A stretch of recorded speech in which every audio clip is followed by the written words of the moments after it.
के inter college के प्रबंधन तंत्र द्वारा आयोजित इस समारोह के मुख्य अतिथि हमारे मेयर साहब, जिनसे आप बहुत भली भांति परिचित हैं, उनके बारे में ज्यादा कुछ कहने की जरूरत नहीं है, क्योंकि उन्होंने अपने कार्यकाल में इतने काम कराए हैं कि आप सभी लोग उनको निश्चित रूप से उनके कार्यों को याद करते रहेंगे। मंच पर उपस्थित मजर भाई AR खान साहब, एडवोकेट सुभाष जी, RB शर्मा जी और अन्य उपस्थित अतिथिगण और मेरे सामने बैठे हुए सभी सम्मानीय बहनों और भाइयों और बच्चों, ये आप पता ही है आपको कि विगत 20 साल से निरंतर यहां पर मुक्ताकाश में ही हमारे बाबा फरीद साहब अपने कार्यक्रम प्रस्तुत करते रहे हैं और उन कार्यक्रमों की उनको वाहवाही भी मिली है। मैं इतना जरूर कहना चाहूंगा कि शिक्षा क्षेत्र से होने के कारण और विभिन्न जो कॉलेजेस हैं या शिक्षण संस्थान हैं, उनको दृष्टिगत रखते हुए मैं ये कह सकता हूं कि बाबा फरीद साहब जिस तरह से शिक्षा क्षेत्र की सेवा कर रहे हैं, वो निश्चित रूप से काबिले तारीफ है। और काबिले तारीफ इसलिए है कि जिन क्षेत्रों में उनके स्कूल हैं, वे क्षेत्र ऐसे हैं कि अपने बच्चों को अच्छे स्कूलों में शिक्षा नहीं दिलवा सकती, क्योंकि उन क्षेत्रों के जो निवासी हैं उनके पास इतना पैसा नहीं है कि जो सेंट फिडेलिस, OLF, DPS और कृष्णा इंटरनेशनल और जितने भी स्कूल हैं उनमें पढ़ा सकें। क्योंकि मैं समझता हूं उन स्कूलों में की फीस ही खर्चा 1 लाख रुपए से कम नहीं है, उससे ज्यादा ही हो सकता है।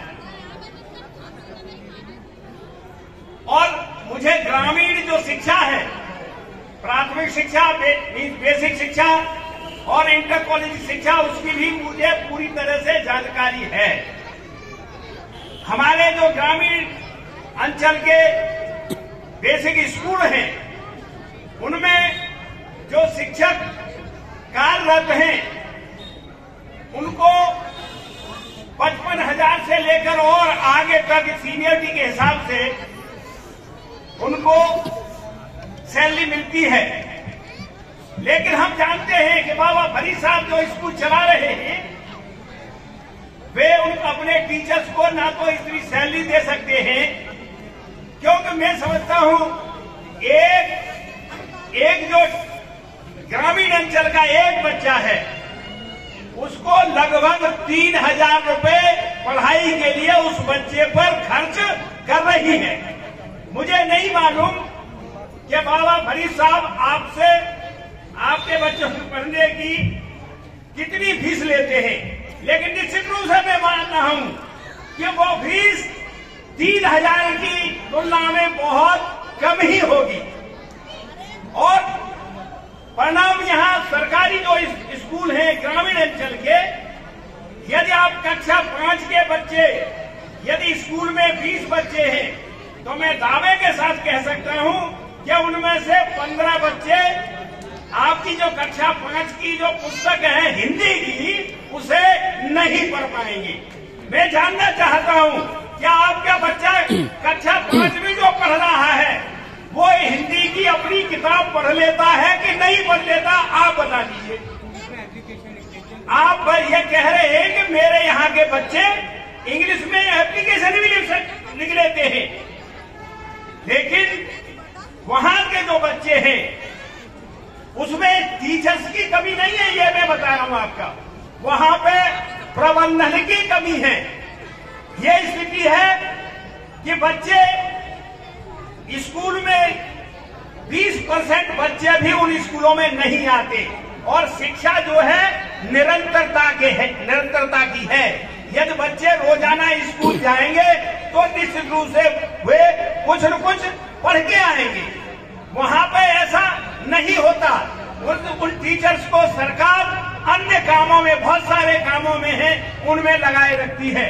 और मैं समझता हूं कि जो आप उनसे आपके स्कूल के बच्चे निश्चित रूप से बेहतर होंगे, और बेहतर न हो तो मैं तो आप लोगों से पूछना चाहता हूं।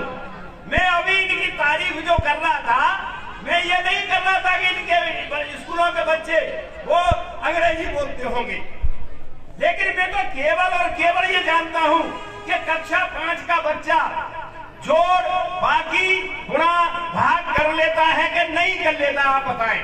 या जो कक्षा 5 की पुस्तक है उसे पढ़ पाता है कि नहीं पढ़ पाता? ऐसा कोई है जिसका लड़का बच्चा कक्षा 5 में पढ़ रहा हो और अपनी हिंदी की किताब न पढ़ पाता हो? हम लोग गांव से हैं, गांव में हमें मालूम है कि हम 3, 4, 5 में पढ़ते थे। उस समय हमारे जो पेरेंट बाबा होते थे वो हमसे कहते उस किताब को दीवार पर रखी है, उसे ले आइए और पढ़िए। तो आल्हा की किताब, मल्हार की किताब, बारहमासी की किताब हम लोग सस्वर पढ़ देते थे। लेकिन ग्रामीण अंचल में आज ऐसी स्थिति नहीं है। तो मेरा मुझे जो फीडबैक मिला है उससे कह सकता हूं कि आपके बच्चे निश्चित रूप से छोटी क्लासेस में जो है अपना जो पाठ्यक्रम है निश्चित रूप से उसे पढ़ लेते होंगे।